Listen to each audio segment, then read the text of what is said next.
Would you say more about your fear? I mean, I feel a lot of fear, I feel a lot of terror.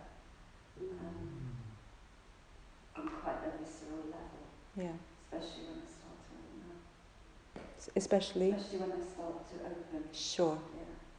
Yeah. Yeah. And is it a very kind of familiar? Yeah. Yeah. Not necessarily circumstantial. It's kind of chronic. No, it's chronic. Yeah.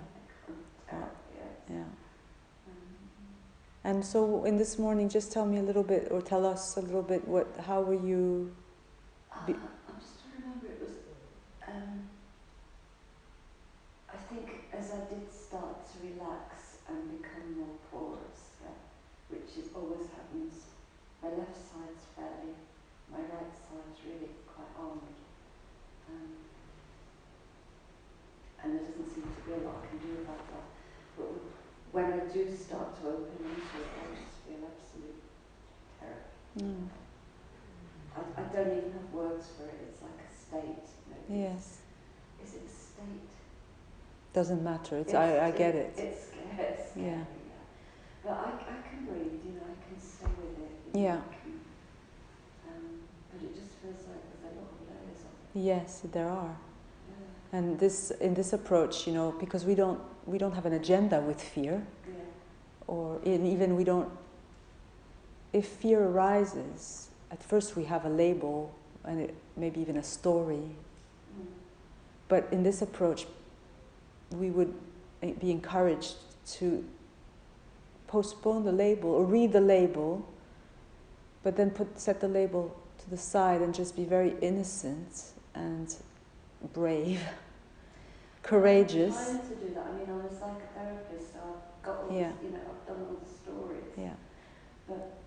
But we have to do the therapy is one approach, which most of us probably know. But here it's more. We're going all the way. So, fear would suggest the separate entity, the separate self, right? And how do you survive without it? Yeah. What's going to happen? That's right. So when fear is here, more than the fear, we're interested in the separate self, the separate one who somehow is the fear. You know what I mean? Like the fear is there as an expression of separation. It's either there to defend or to protect or to perpetuate me in danger, me in the body, me who needs to protect myself. So because we're really going all the way here, we're not just trying to we're not trying to resolve a trauma, or we're really going all the way. We're challenging the existence of the separate self. So when fear is here, it's great. It's like, yes, we've got something to really. But because we start out. Remember how we start out establishing, or at least being open to the fact of our experience that what we are is ever present, ever safe, completely. I mean, of course, if we don't feel that, it's problematic to some extent, but at least we're open to that, right? When we begin in this, and there must be times that you have touched that a bit. Otherwise you wouldn't be here. I mean, or at least you're longing for that. So you have to armor yourself with your greatest longing for the absolute truth. Otherwise, you're going to still be invested in this fear somehow, because if you're not really invested in uprooting the belief in separation, because separation is this fear, that's the face of separation, you're not going to get to the bottom of it. And so you have to somehow, it's like the heroine's journey, but it's like you have to really be open to this possibility that I am consciousness. I am that in which every experience arises, unfolds, and dissolves. Therefore, that includes every experience. So it includes fear. However tenacious and convincing fear is, however intimate and me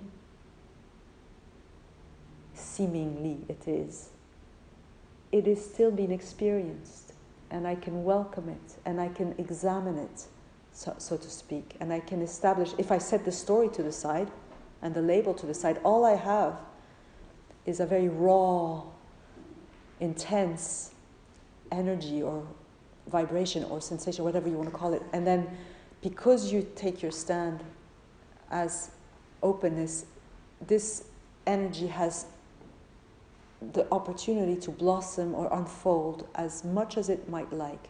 But we have no agenda, because we orbit it somehow. We allow it fully, but we really in allowing it, we're shining a light on it and establishing at the same time that I am not limited by this fear, rather it's an expression of me. But it doesn't limit me. And then the fear has an opportunity to move. And you were saying it's layered because you were allowing it. And you have to just allow it. And it's, there's more, and there's more, and yeah, okay. As my teacher once said, been there, done that. He said that to me when I asked him about my fear. And I was like, But then it was so helpful. It's like, okay, yes, of course. I mustn't believe what this fear is telling me. Otherwise, it's me telling me, it's the little me convincing the little me that it's a little me. Well, I know why you say that. But like right this moment, I know I have also chronic anxiety. So I'm sure you feel your chronic right this moment. Is it here? Yeah. It's more than anxiety. It's like. Okay, so death. it's what? Annihilation. Death. Death, annihilation. Non-existence. Big words. Yeah. So big words, you need even bigger space to. They're just words. Yeah. Annihilation. That's how it feels. I know. But still, big wave, but the ocean is, can take it. Yeah, that's good. Yeah, there's infinite space for that, is for certain, but whether or not you actually know and feel that is a different matter, but at least be open to that. Yeah. And then go there sometimes.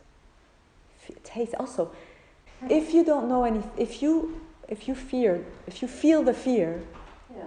and then you have no idea that it's fear, you have no knowledge of fear, you never knew it was fear, you have to, if when fear and terror are here, you let those words annihilation, you let them be to the side, and you're just with the raw sensation, and you have no knowledge that it's fear.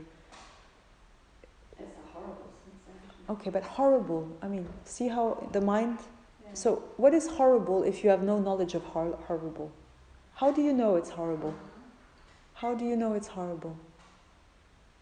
This is where courage is needed. Yeah. How do you know it's horrible? Sorry? Makes me feel sick. Sick with fear, yes.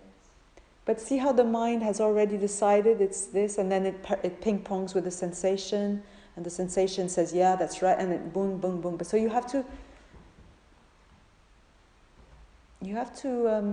how to say, really be willing to postpone any judgment or evaluation.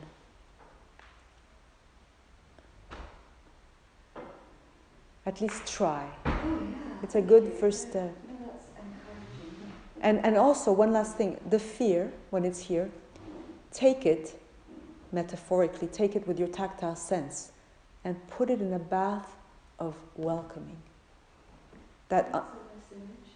Take the unpleasantness, the intensity, and feel, don't just do it with your visualization, but feel that you place it in infinite, unconditional, everlasting embrace. That it can, if it wants to stay there forever, it can. If it wants to dissolve, it can.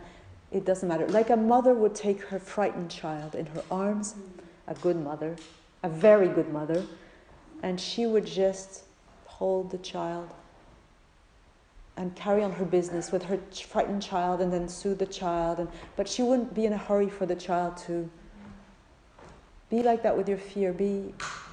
like a good... Sorry? The bath works better. The bath works, yeah, mothers are loaded. Mothers not... Okay, so the bath, feel the bath, and make it go for it, infinite bath of love. Yeah. Fear does its job very well. It's very convincing. So we have to go there with an equally potent thing, not thing. Love is it's a good one. Yeah, love is the ultimate. But you have to try to feel it. But also the fear, it has so much energy there. If you really allow it, it's life. There's life there. And if you move it, and if you feel sick, okay, and then feel sick, and then what happens if I move the fear? And what happens if I speak from the fear? And, look, it paves the way for anger. Let's, also that kind of exploring is more playful and expressive, and it sends a message to these layers. I'm not afraid of you. Come, play. You've got lots to say, but I'm the only part you're not buying is that you live there, that it's you, that you're... Yeah, exactly. Theater as a wave, even if it's a persistent wave. It's like a it's like paused. The big wave, and you paused it. So now you have to find a way of the play button. You have to see that it still moves, and it comes, and it goes, even though you feel that, no, it's fear. Yeah, thank you. And make friends with it too. That's the other thing that Rupert sometimes says, and I think it's true, because I also have kind of chronic, and it after all these years it's still there, but now it's like, it's my little fear baby. It's okay. Like I can live with it. I don't because you say these annihilate, it's gonna all this. Don't give it so much power. Take the power back. No, it's much bigger than that. No, take the power back. You're bigger than that. You're way bigger than that. And therefore you have infinite space for it. And it might be a little gremlin of a thing. It wants to be fed and everything, but it's really innocuous in the end. But I'm not trying to make light of these. No. They are...